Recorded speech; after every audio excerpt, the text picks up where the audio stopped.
Glory, glory Man United. Glory, glory Man United. Kembali lagi di cerita malam-malam mantap. Ups, salah. Cerita malam mantap. Malamnya nggak double. Ya, pada episode 3 kali ini berhubung saya adalah fans berat Manchester United dan Manchester United sedang berjuang untuk masuk ke zona Champions. Ya, memang sekarang masih peringkat 5 ya. Tapi kans untuk masuk zona Liga Champions itu sangat besar karena rivalnya Leicester City waktu match terakhir itu kalah 3-0 melawan Spurs.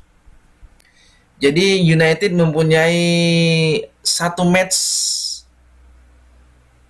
lebih banyak daripada Leicester City. Jadi Manchester United mempunyai dua match tersisa, yaitu nanti melawan West Ham di Old Trafford di hari Kamis, dan terakhir akan tandang ke Leicester City, yaitu mungkin final match untuk perebutan tiket ke Liga Champions. Sedangkan ada lagi sih peringkat 3 berjarak 1 poin dengan United, tapi sisa dua match ya. Chelsea nanti akan di pekan ke-37 ya, akan bertemu dengan Liverpool ya. Cukup berat di match ini.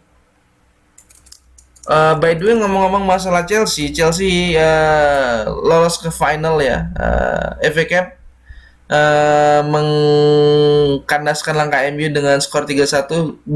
Saya sih cukup salut dengan permainan Chelsea pada malam itu. Agresif sekali, kayak Mason Mount ya, itu luar biasa mainnya. Gerakannya, oper-operannya, dobrakannya itu luar biasa. Ya, itu pekan terakhir Chelsea akan melawan cukup berat juga ya. Di pekan ke-37 akan melawan Liverpool. Ya. Tapi Liverpool akhir-akhir ini kurang baik. Kurang baik performanya. Di laga terakhirnya bahkan Liverpool kalah 2-0. 2-0 ya, 2-0 atau 2-1 sama Arsenal. Dan di pekan 38 Chelsea akan menjamu Wolves. Wolves juga tidak bisa dianggap remeh karena mereka mempunyai performa pada musim ini cukup baik. Ya kalau nggak salah sih Wolves itu tepat di bawah MU ya di peringkat 6. Tapi dengan range point yang ada dan match point yang ada, Wolves tidak mungkin bisa mengejar MU. Jadi kemungkinan Wolves itu di masuk Liga Eropa. Tapi jangan khawatir ya, Wolves masih bisa masuk ke UCL asalkan bisa memenangkan Europa League. Tapi di sana masih perjuangannya sangat panjang, dan especially masih ada Manchester United dong. Pasti Manchester United masih menargetkan untuk ya pastilah menjuarai Europa League ya. Untuk dari 3 tahun terakhir bisa juara 2 kali itu cukup spesial ya.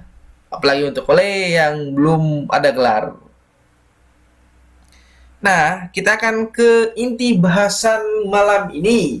Ya, performa United itu sangat membaik setelah kedatangan Bruno Fernandes Burgess ya. Siapa sih Bruno Fernandes? Ya, Bruno Fernandes adalah seseorang pemain asal Portugal. Di klub sebelumnya adalah Sporting Lisbon. Ya, sama kayak Cristiano. Cristiano adalah this is my idol in football ya. Number 7, makanya username saya di beberapa game email adalah L7, L adalah Elan 7. Jadi itu ya L7 dari sana. Ya, jadi di berkat kedatangan Bruno Fernandes, performa MU itu ya naik ke atas Dari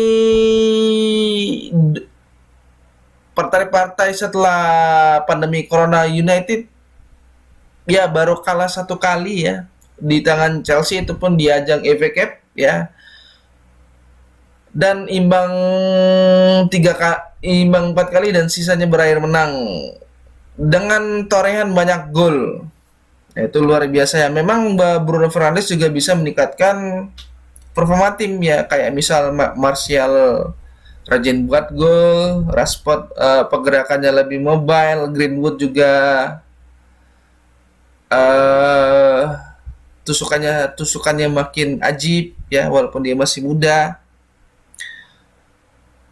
Nah, jadi ini kita akan menyampaikan beberapa fakta yang jarang diketahui orang mengenai Bruno Fernandes. Satu adalah menyamai torehan Cristiano Ronaldo.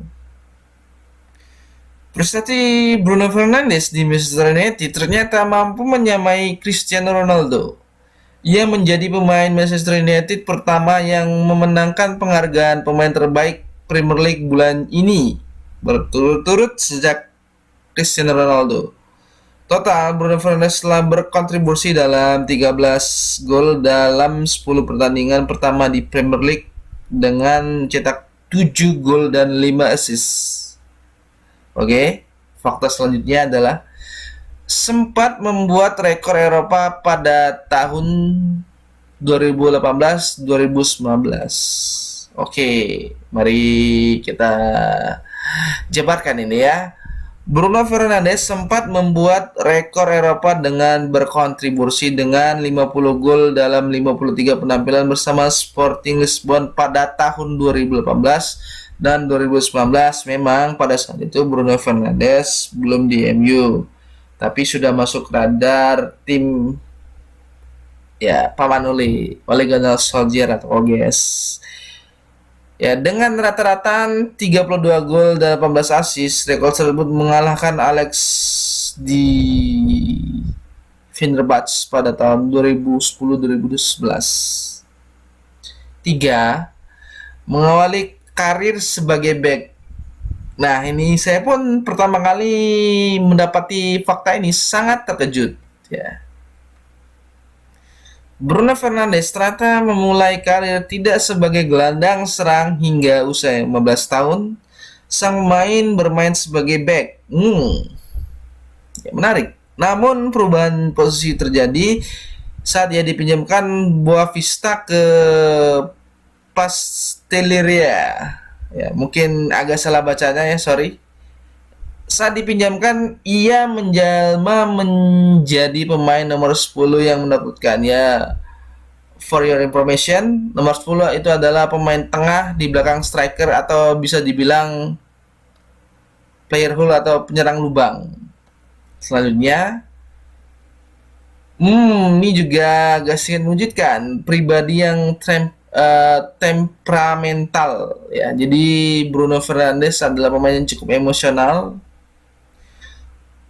memiliki temperamen yang tinggi. Ia pun tak segan menunjukkan sisi emosionalnya di luar lapangan. Saat masih berseragam Sporting Lisbon, Bruno Fernandes sempat mengamuk di ruang ganti setelah mendapatkan kartu merah kala melawan klub Boavista pada September 2019.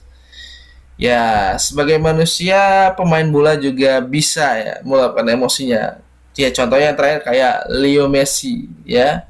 Dia di tackling saya lupa di match apa, tapi tiba-tiba dia melawan ya, memberikan respon ya, memberikan respon, dan dia hampir dapat kartu kuning oleh wasit ya, walaupun dia dilanggar. Tapi ya contoh lain adalah kayak Cristiano Ronaldo juga pernah mau digantikan Sari di menit 67, lupa saya juga di match apa. Dia menolak untuk keluar, tapi pada akhirnya dia keluar juga lapangan ya, karena itu adalah rule dari match ya. Pemain harus menuruti instruksi manajer atau pelatih. Ya. Walaupun setelah match dia langsung cabut ya, usut demi usut ya. Ternyata Ronaldo pada saat itu melakukan medical check up ya. Dianggap oleh Sarri Ronaldo itu tidak fit untuk bermain 90 menit. Oke. Fakta kelima adalah pemain yang merobek kontrak karena ulah supporter. Yani kegagalan Sporting Lisbon ke Liga Champions 2018 menimbulkan kesan yang pahit bagi Bruno Fernandes. Ia dan beberapa pemain lainnya mendapatkan serangan dari fans fanatik klub di tempat latihan. Tak tanggung-tanggung, mereka menyerang menggunakan senjata. Atas kejadian tersebut, Fernandes dan beberapa pemain merobek kontrak yang membuat klub khawatir. Setelah bermediasi, Fernandes rela mendatangani kontrak baru dengan gaji yang lebih tinggi. Memang di beberapa negara itu ada fans-fans garis keras ya, ultras. Kalau di Italia ultras, di Inggris ada hooligans. Ya, itu wajar. Jadi ya semuanya adalah manusia, jadi kadang bisa melakukan kesalahan. Next, mendapatkan kritikan keras dari Antonio Di Natale. Ya, Antonio Di Natale adalah penyerang sayap di Italia ya. Bruno Fernandes menghabiskan waktu 3 musim dengan membela Udinese di Serie A. Selama di Udinese, ia pun mendapatkan kritik keras dari legenda klub Antonio Di Natale. Dia membuatku jengkel, ujar Di Natale, karena dia masih sangat muda dan memiliki kemampuan lebih dari kita. Dia punya 2 kali yang lebih luar biasa, tapi kadang-kadang ia sering besar kepala dan mengacaukan permainan. Ya, pada waktu itu ya, mungkin Bruno Fernandes masih berumur 20-an ya. Wajarlah dia masih show off, menunjukkan skill, bukan bermain untuk tim tapi bermain untuk dirinya. Jadi untuk data lain, maaf ya untuk the new hero Manchester United ya, karena keegoisan masa mudanya. Oke, fakta ketujuh. Memiliki tato yang banyak penuh makna. Ya, rata-rata pemain sepak bola itu punya tato. Ya, kecuali the one only Cristiano Ronaldo tidak punya tato di tubuhnya. Bruno Fernandes memiliki tato nomor 8 di lengan kanannya. Angka tersebut adalah bentuk kehormatan bagi ayahnya. Sang ayah menggunakan nomor punggung 8 selama karir sepak bolanya. Angka tersebut juga memiliki ikatan emosional dengan Fernandes. Ia lahir pada tanggal 8 September 1994. Ya, kalau yang mau ngirim-ngirim kue ulang tahun, ya sok aturin maybe 2 bulan lagi ya. Ya silakan kalau mau kirim.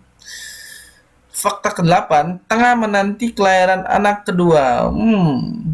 Good daddy ya. 2 anak. Kalau di Indonesia ada slogan 2 anak cukup. Nah, nggak tahu kalau di Portugal atau di Inggris ya. Fernandes dan istrinya Ana Pinho, bagi yang belum tahu, pertama kali ini bertemu pada usia 16 tahun dan berperan penting dalam karir profesionalnya. Mereka menikah pada tahun 2015 dan memiliki seorang anak perempuan pada Januari 2017. Mereka pun sedang menantikan anak keduanya ya, sampai belibet ngomong ya.